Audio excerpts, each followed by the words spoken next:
is in the leadership of government.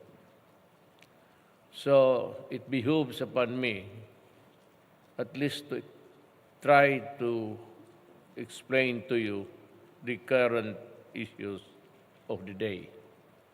Importante kasi ito, nakikinig ang taong bayan at mismo kayo.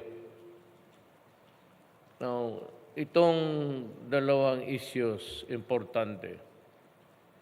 Dalawa ito ngayong pinaglalaruan ng kalaban. I'm not talking about politics, but I'm talking about the ideals of the party. Because kung ang mga tao, pati kayo, hindi naniniwala na kami karapat-dapat ang nasa itaas, governing the country, at may duda kayo, then there is really no point of me joining the party or running for vice president under this party. Alam mo, dalawang issues yan.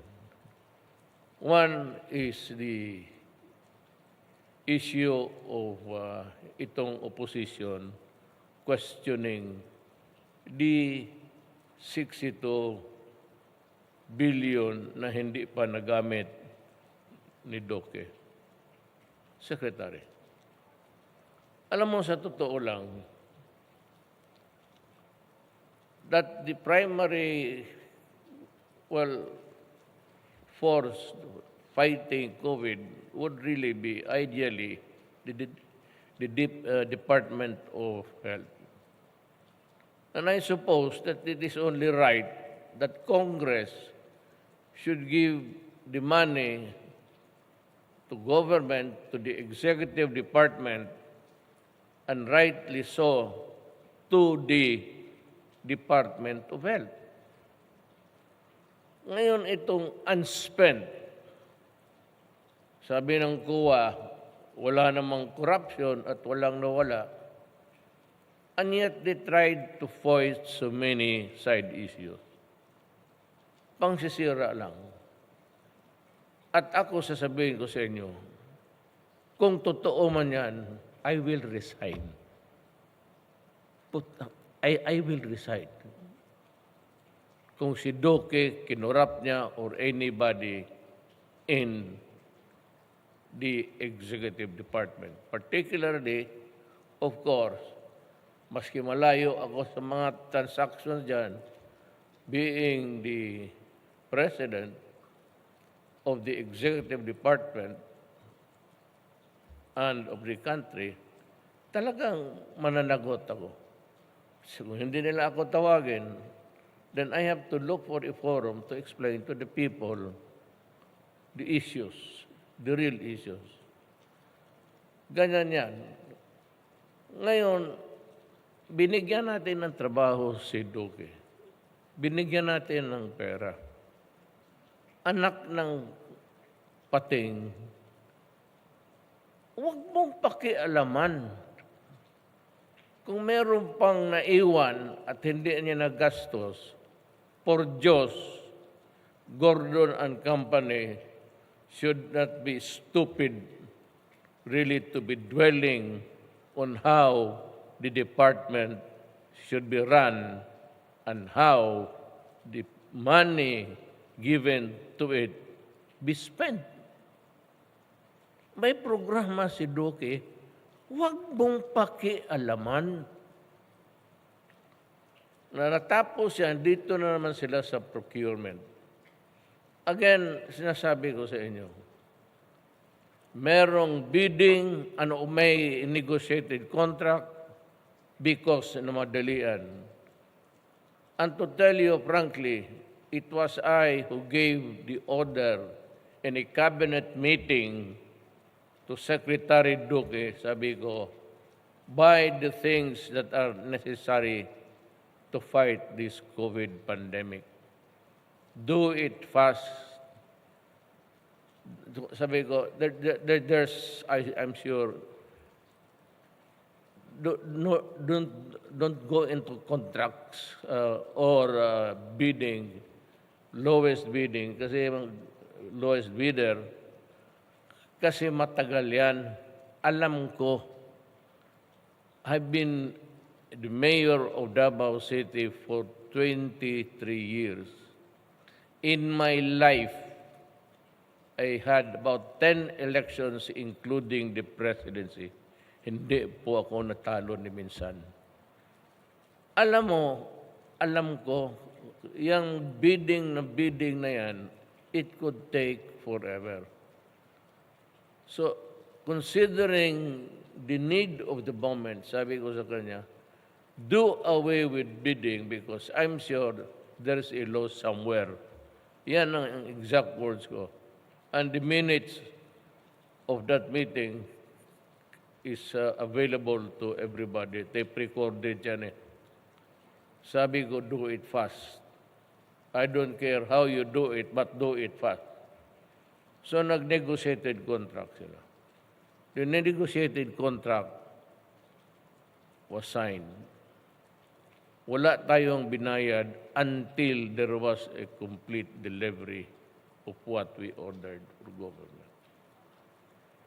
Ngayon, ang current price noon, which was prepared by the DTI for the so many goods, Department of Trade, there's so many goods that can be bought by the buying public and including government, nandoon.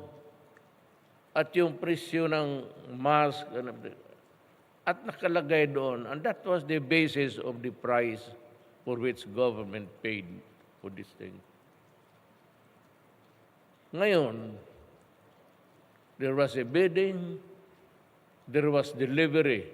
We did not pay anything until after all was there.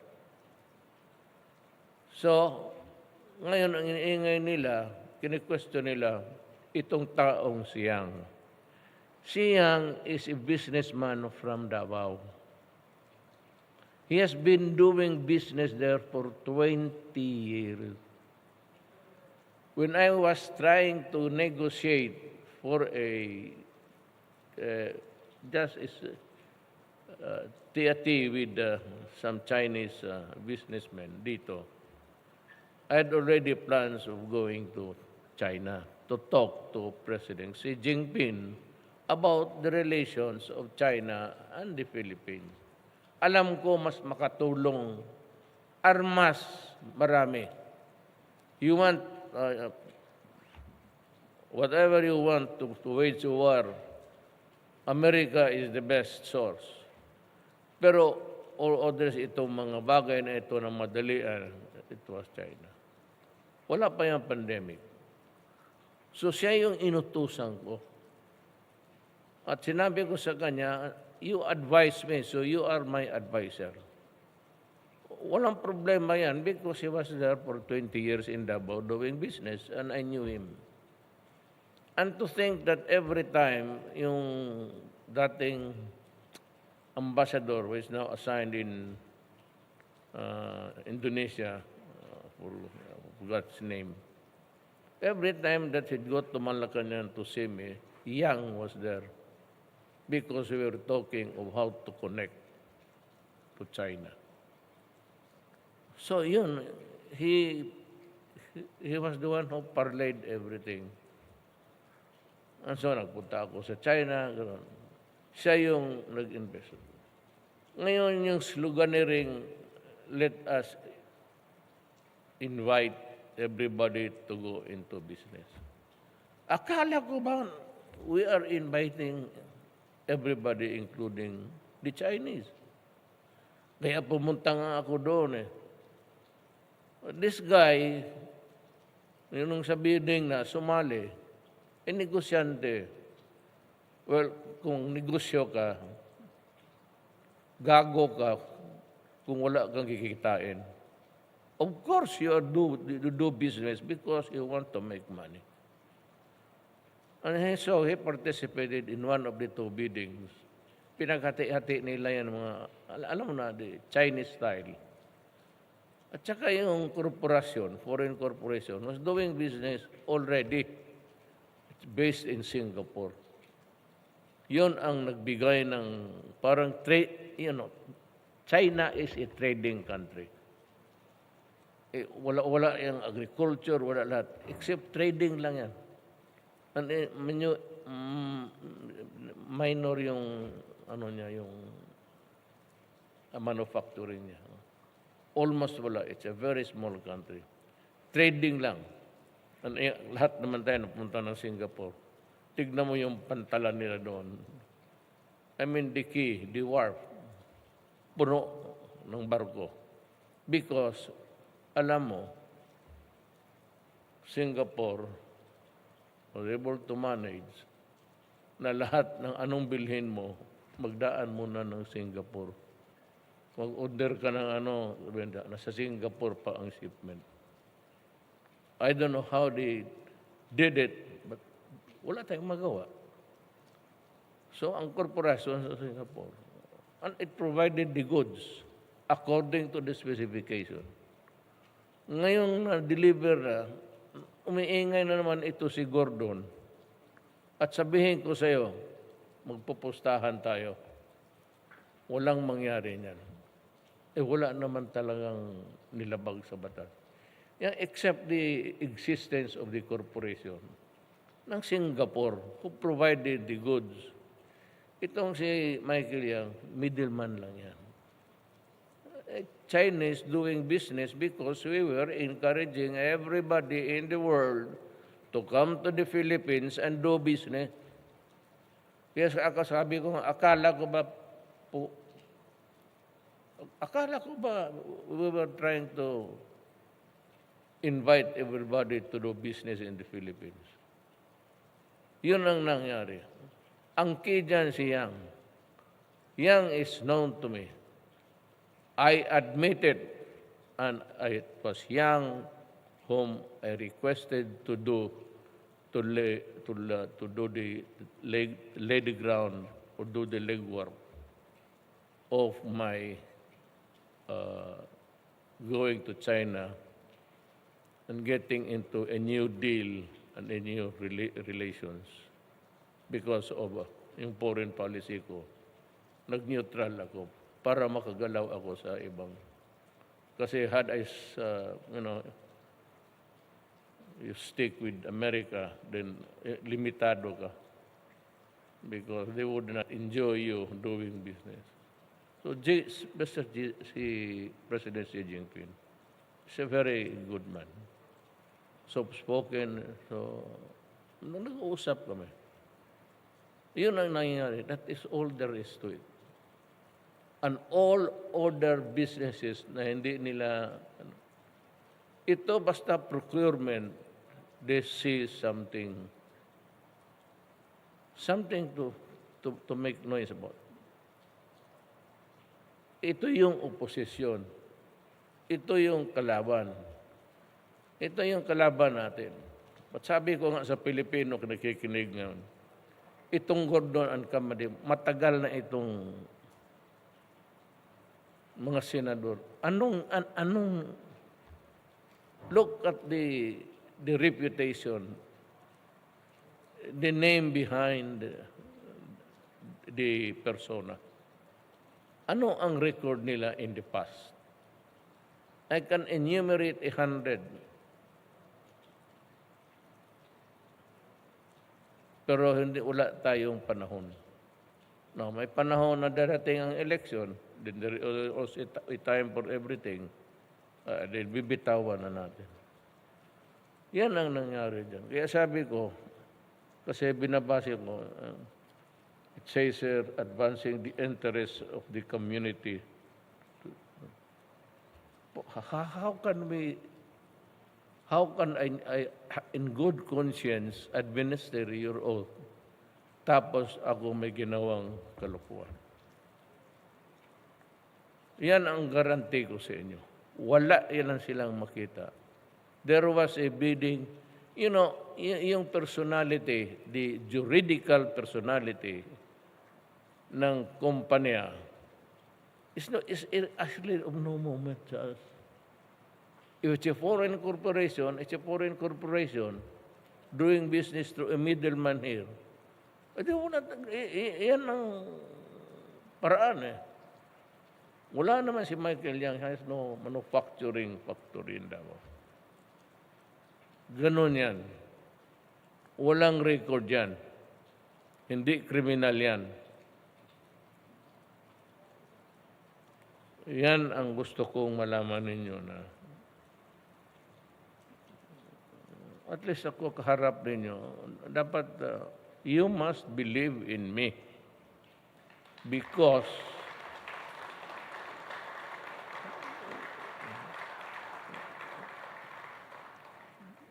in the hindsight, hindi ko naman kayo, I'm not trying to belittle our party now or the membership. No, I won this presidency almost dito sa Luzon.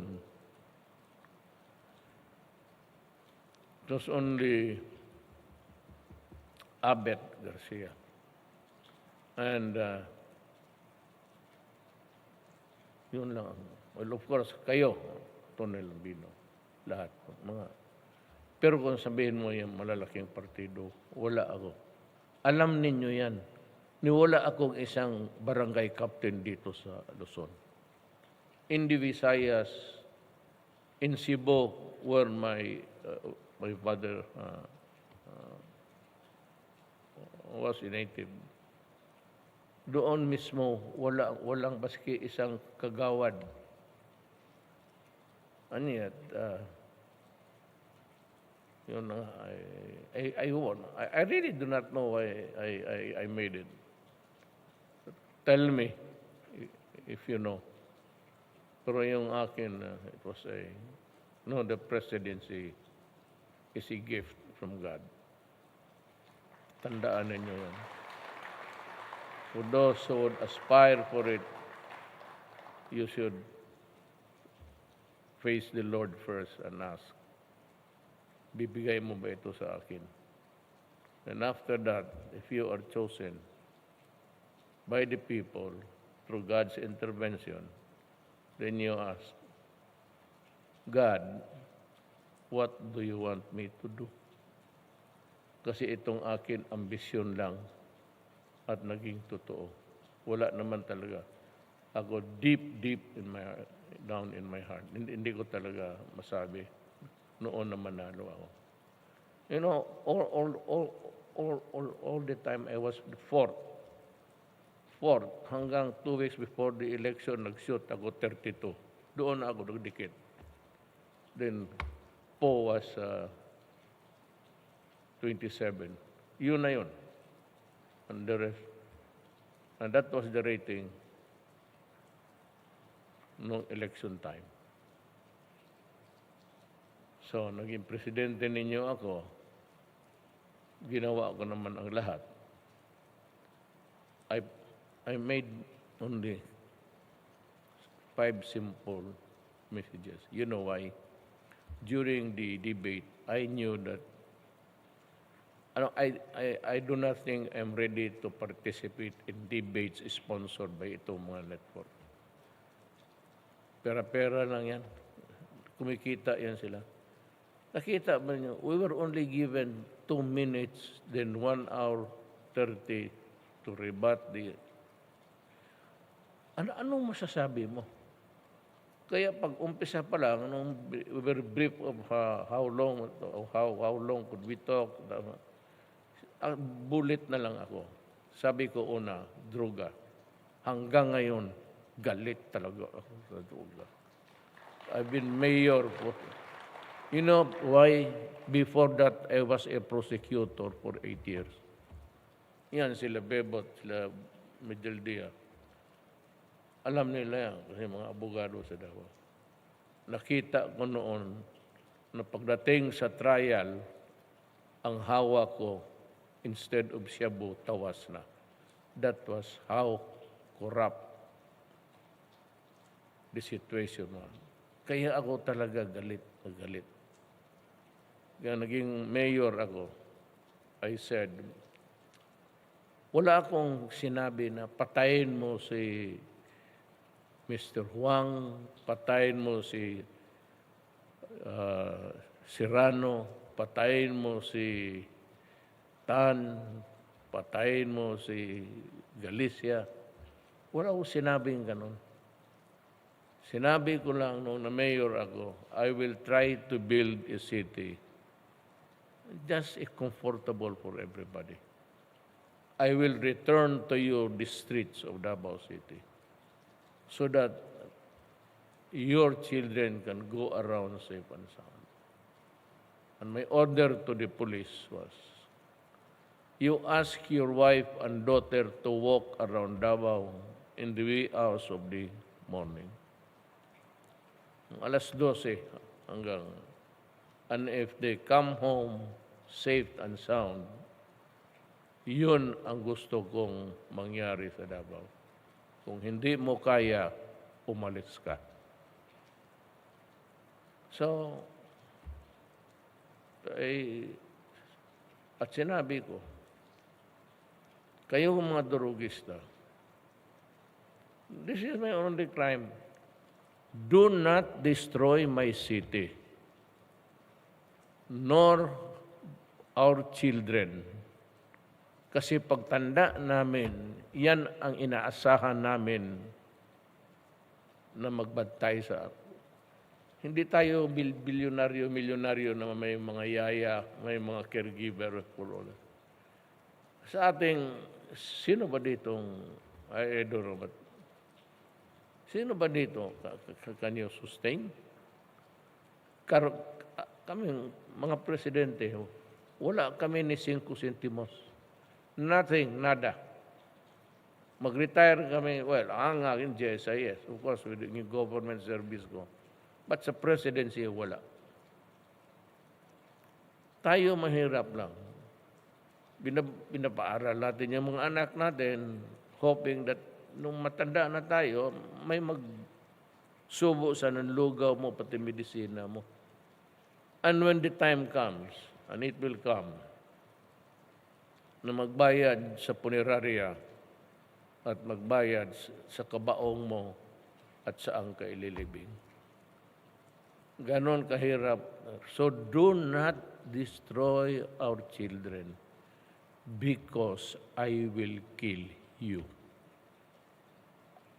Akin na yun. Kaya sabi ko sa mga pulis, lahat, security, army, just do your duty in accordance with law.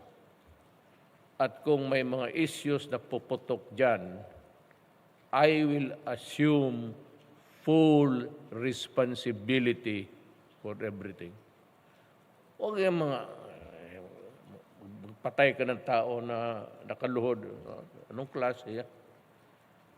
Yung mga pulis nag-aaral yan sa academy. For the officers, PNPA, that's 4 years. Itong mga patrolman, mga lateral entry guys, nag-aaral din yan. About, siguro mga 6 months. I know because when I was a prosecutor and nag-asawa kaagad ako.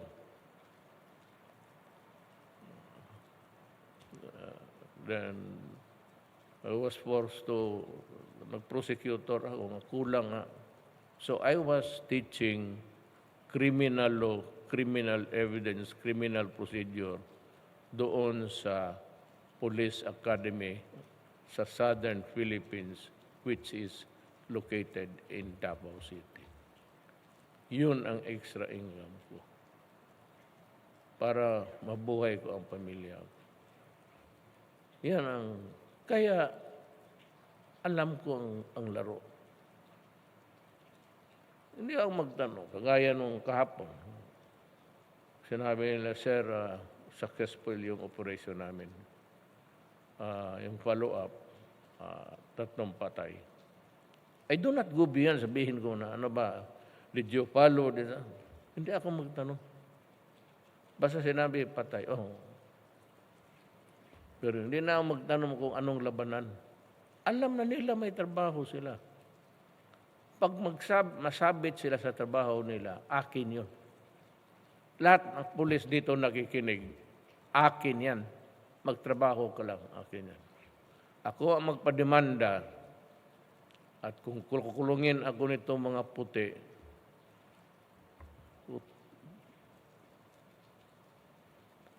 I am a Filipino.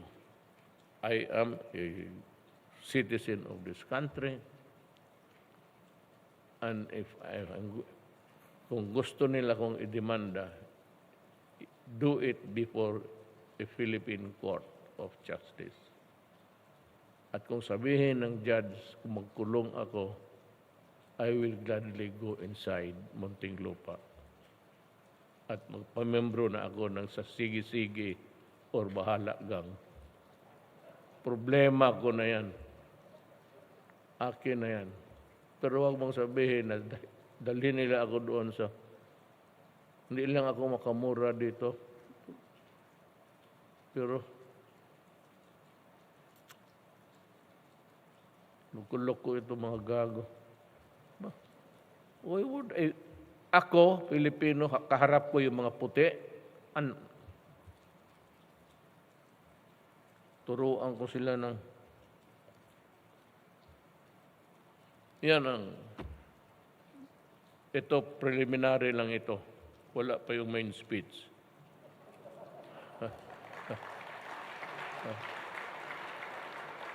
Hindi, mabuti ang na makilala ninyo ako. So there's really no point in being together running a government which exacts a very a high degree of honesty. Ideally. Tapos yung presidente mismo ng Pilipinas, yung presidente ng PDP Laban, sabihin niyo corrupt.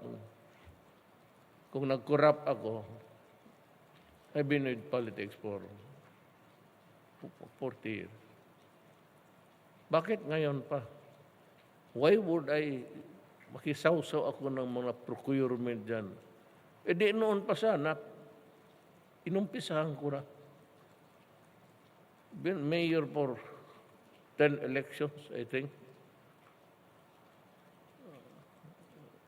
One election lang. After that, one contested election.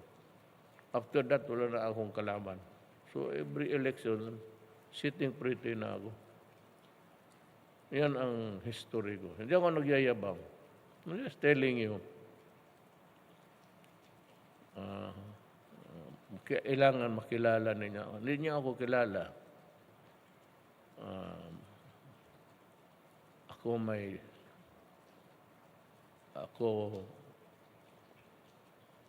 naniniwala sa Diyos. Ako ay maybe a good father. Ako ay may 2 asawa. At marami naman kami dito. Hindi lang alam ng iba. Yung iba naman harap-harapan. Pare-pareho lang tayo. You know, men are feet of clay. Lahat tayo may this man is good, but this man is basta wag lang yang this man is a crook, this man is kung sabihin ninyo yung salvage, di kung totoo, sige totoo.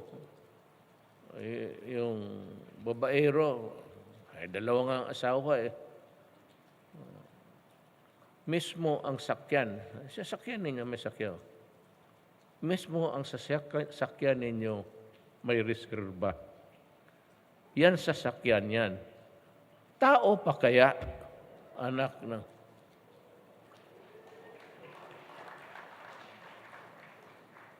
Ikaw ba flat ka? O iwanan ka ng asawa mo kasi hindi kayo mag-intindihan. Pagkatapos yan, wala. Meron maghiwalay na walang babae. Basta maghiwalay lang. Ngayon, kung wala kang reserba, Paano yan? Yung kaharap ko, pareho kaming istorya. May reserba rin siya. Bebot Belio. Taga Davao man yan. Di alam ko. No, hindi, mag-umpisa na tayo. Yeah. Let me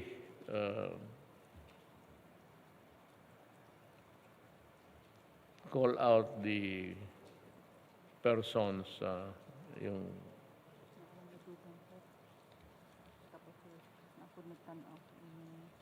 yan. Sabi ng army, sinabi na sa akin, tinawagan ako na coming here, there's a virtual audience, members and friends of PDP Laban. I greet you. It's not really a pleasant, it's a rainy day, but good as any other time to be together. House Speaker Lord Alan Velasco, Zoom yan siya, and the honorable members of the House of Representatives, Executive Secretary Salvador Medial Dia, PDP Laban Executive Vice President and Cabinet Secretary Carlo Alexei Nograles, and the honorable members of the Cabinet, PDP Laban President and Energy Secretary Alfonso Cuse by Zoom. Bakit gisum-sum lang tayo ng Presidente? Senator Francis Tolentino, Zoom. Senator Ronald De La Rosa, Zoom. Senator Bongo, Zoom. Zoom lang rin kayo sa amin. PDP Laban Regional Council President and 3rd District of Pampanga Representative Aurelio Gonzales Jr. Yes sir. Akala ko Zoom tayo. PDP Laban Secretary General Melvin Matibag.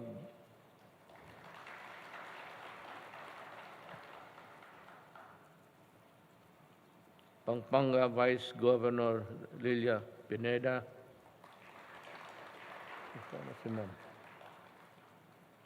PDP Laban Regional Council President and Vice President for NCR and Parañaque City, Mayor Edwin Olivares. Governors and city and municipal mayors and vice mayors who are here with us, fellow workers in government, mga kababayan ko. Before I forget, we have here also the MMDA Chairman Binamin Abalos. Yes, sir.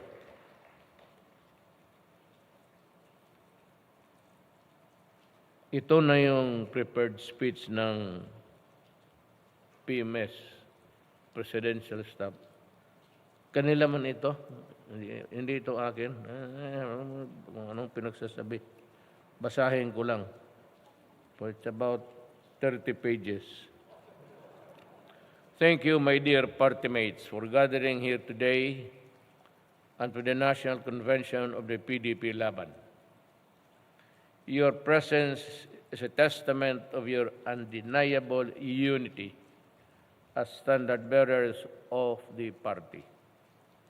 Let me congratulate the party's official candidates for the 2022 national and local elections. I trust that you will duly prepare for your future responsibilities as elected and public officials. Regardless of the election results, and even beyond the election period, I expect you to uphold the party's principles and aspirations.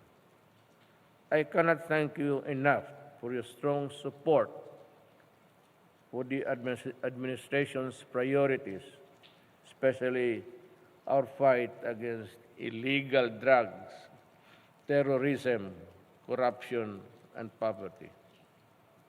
No words can express my gratitude for your continued trust and confidence in my leadership and for nominating me as the party's official vice presidential candidate in the 22 election.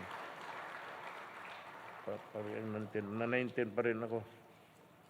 I am hopeful that this will allow me to continue serving the Filipino people and help lead the entire nation towards greater progress. Alam mo kung bakit?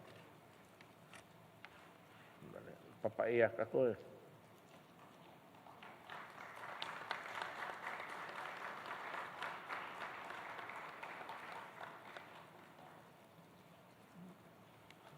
Hindi, naglagay kasi ako ng eye drops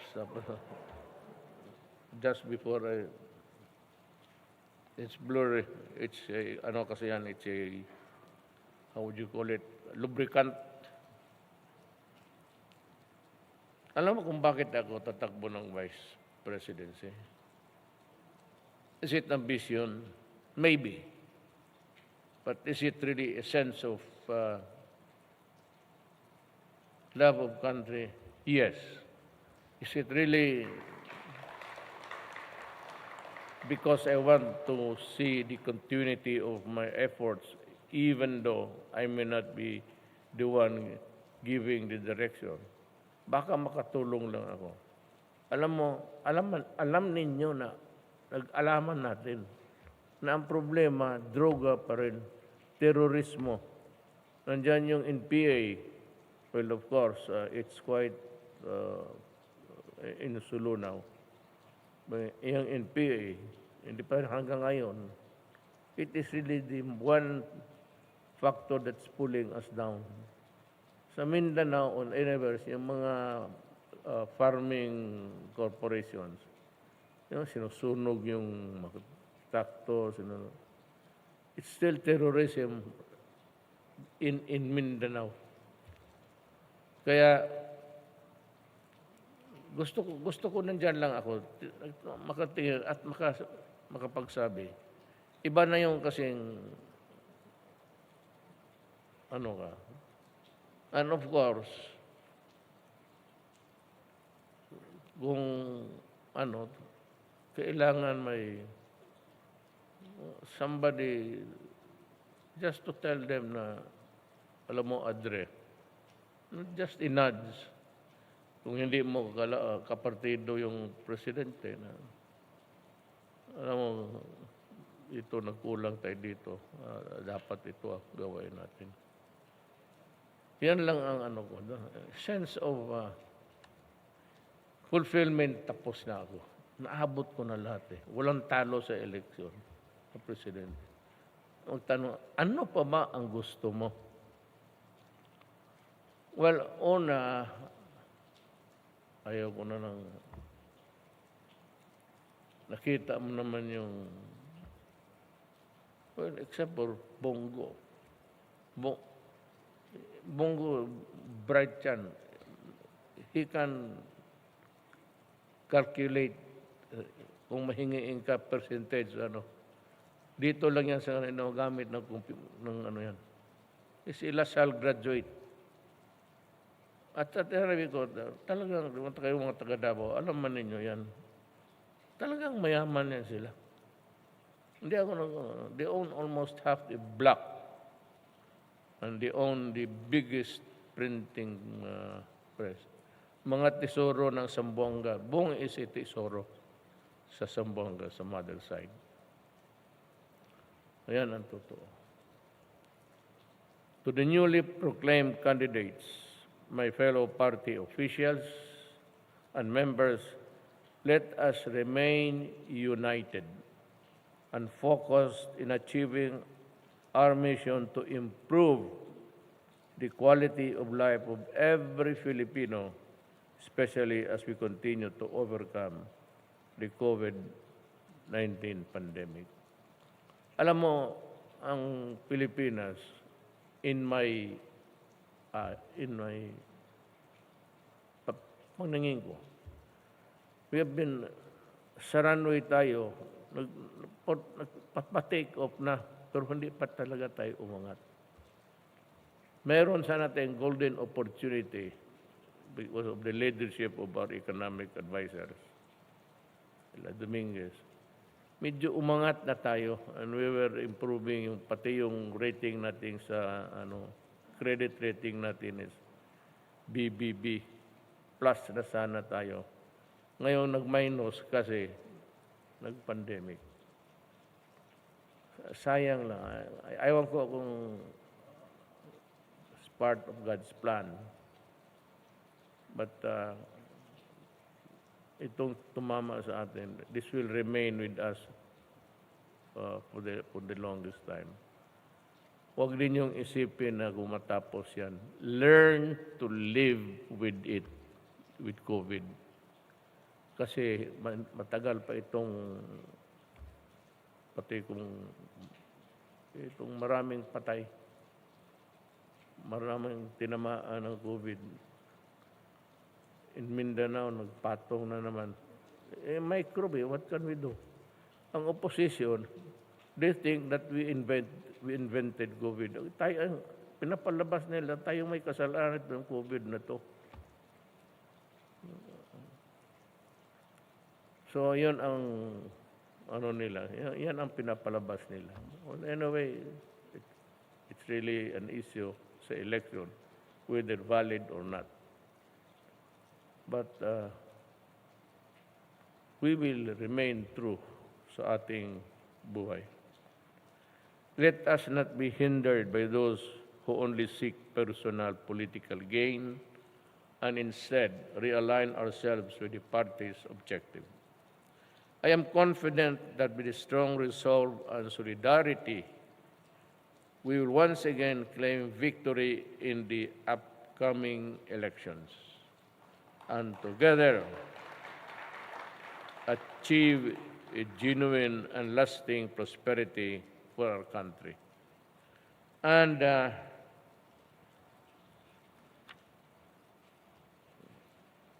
mataas na masyado to. Hanggang dito na lang tayo. Sabi ko,